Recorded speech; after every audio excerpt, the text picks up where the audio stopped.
Okay. Hello, my name is Sarah and I am 32. Hi, Sarah.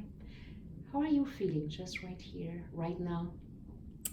I'm feeling good. I would say I'm excited just to see what your questions are. I really don't know what you're going to ask, so I'm excited and curious. hmm So, where are we here? Uh, So we're in Chicago. I would say you would mhm. call it the Magnificent Mile area neighborhood. So we're right along the Chicago River that goes into Lake Michigan. So we're in an apartment here. hmm And we don't really know each other, and you accepted to be part of it and to answer my questions. hmm Why?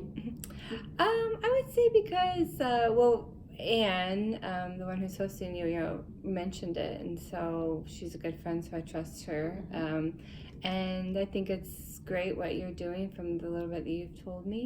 hmm So, yeah. So, you are ready? Yeah, ready. So, the first one would be, who are you? Well, I am, I would say I'm a transplant here. So I'm originally from a very small town in Illinois. I was born and raised there. And I came to Chicago about 4.5 years ago, I would say. And I'm still trying to figure out my life. I think recently I worked for the same job for 10 years, so I started it right out of college, still in there, and I'm looking to do something different, something pretty drastically different, more of a humanitarian type of career. I've had a lot of roadblocks recently, but I've had some exciting developments recently. Maybe something's going to happen, and so, yeah, that's where I am now. So, did you get more clarity about who you were because of that?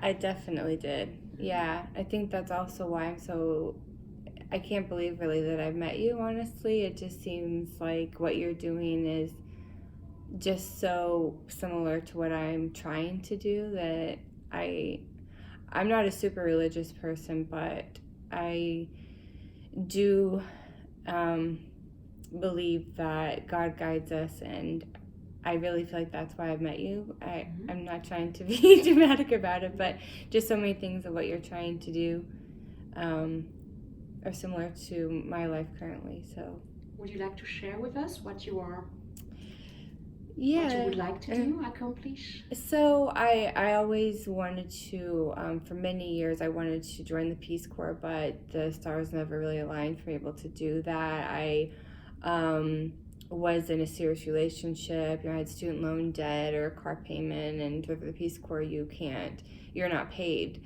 So I was also married, and then I met some people a few years ago, and when I moved up here, and a husband and wife, and they were in the Peace Corps, and so we got to talking about it, and they invited me to some Peace Corps information sessions, and I found myself um, not coming up with any reasons why I can't do it. So I thought, oh wow, I think I actually can finally apply now that I'm divorced and I don't have any kids. And anyway, so I applied and I actually got accepted.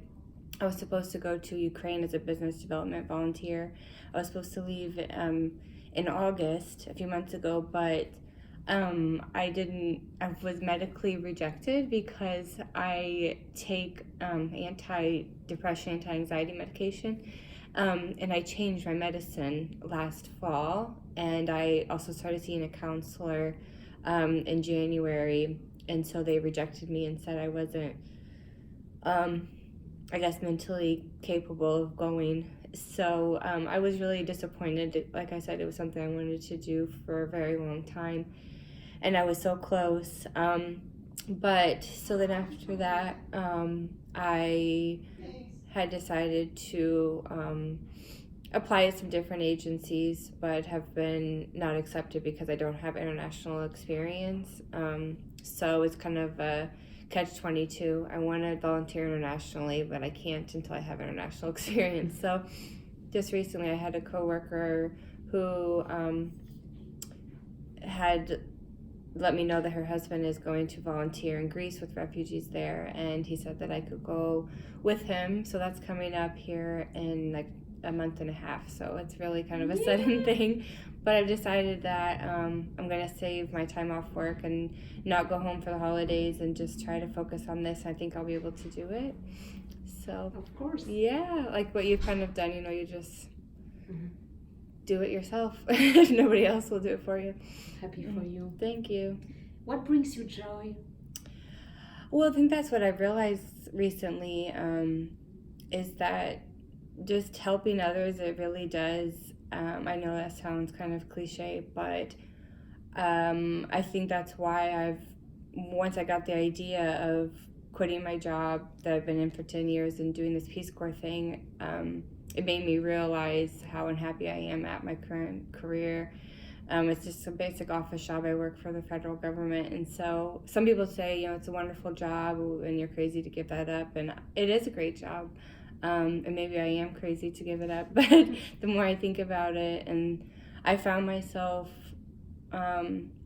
I can't stop reading about, humanitarian issues, and I can't stop reading books about it or watching documentaries about it. And so it's great to finally find something that I'm passionate about. And so I think that's, yeah.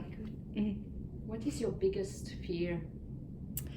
Right now, my biggest fear is that I have multiple things, I guess, but one of the biggest things is, I'm 32 and I do want to have a family. And so I know there's kind of a time clock on that, but I'm single, and so I worry that I'm going to spend time doing these humanitarian volunteering and miss out on having a family of my own. But deep down, I feel like that will happen, and so I'm just kind of following that intuition. So hopefully I'm not wrong about that, but that's one of my biggest fears now, and leaving my family. My parents are getting older, and I'm scared about missing out with time with them. Yeah. So. What are you proud of? I'm proud of getting divorced, actually. Even though it was my decision, it was still really hard. I was with him for half my life. I met him when I was in high school, and so even though he's a wonderful person, I still can't believe I actually made a decision and followed through, and now living my own life, and I've become a lot stronger of a person because of that, and so I think that's what I'm most proud of now. I'm kind of just doing what makes me happy and not doing what makes others happy. Mm-hmm. Do you feel anger sometimes? Yeah, I do, rarely. I'm not usually the type to get mad, but there have been a few instances over the past few years, including the Peace Corps incident, that I felt angry about. Yeah. Other emotions? I would say I tend to be more sad than mad. My mom says I'm tenderhearted, which I think is true. So as you could probably tell, I've almost been crying this whole time. I don't know why, but yeah, I tend to be more sad than angry. Mm-hmm. Mm-hmm.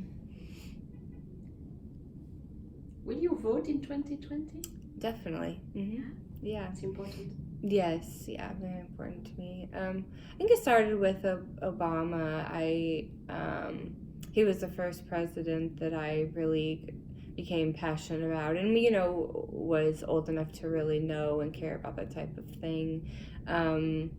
But since then, and my parents have always been really involved in politics, and they're very liberal, and so the news was always on in my house, and it's something they always talked about. And since I work for the federal government, I am passionate about politics, I would say. So Mm-hmm. yeah.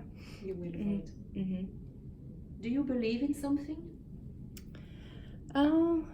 Yeah. I mean, I do. I feel like I have values that I strongly believe in. Yeah. Do you want to share a bit about it, or you prefer not? Well, I I don't know. I think I strongly believe that if people are in a hard way, they need help to get out of it. Some like to believe that, oh, if you just work hard enough, then you just try to get a better job, then it will happen. But sometimes, no matter how hard you work, you run into obstacles. And so I think that we really need to help each other, and not be greedy and scared of losing our wealth. I think that's a big theme right now, I guess, in politics. But yeah. So it leads us to the truth. What is truth? Do you have a definition? Truth, I mean, for me, it's maybe not what you always hear, but I think truth is, people kind of can feel what the truth is. We know when things are off or aren't right, or when somebody's lying about things, or so truth can definitely be hazy, especially when it comes to politics or relationships. But I know it's a hard thing to define, I would say. So what is your truth? My truth, I hope that my truth is something positive and caring, and a way to make an impact, even if it's small, but Do you need anything? What do you need? yeah, I think I need maybe what comes to mind is just a relationship. Being single is hard. I don't think we're made to be alone, so living alone is difficult, and not having even just somebody to cuddle with or to hug when you come home from work or things like that. I think that's what I need now, and not being, my family not being here in the city and then being far away. That's something that I wish I had. So Is there anything else you would like to add before we finish the conversation? No, I just want to say thank you for doing what you're doing, and I'm glad I got to meet you. Same here, Sarah. Thank you so much for answering my questions. Sure. And for your trust. Sure. Thank Thank you. you.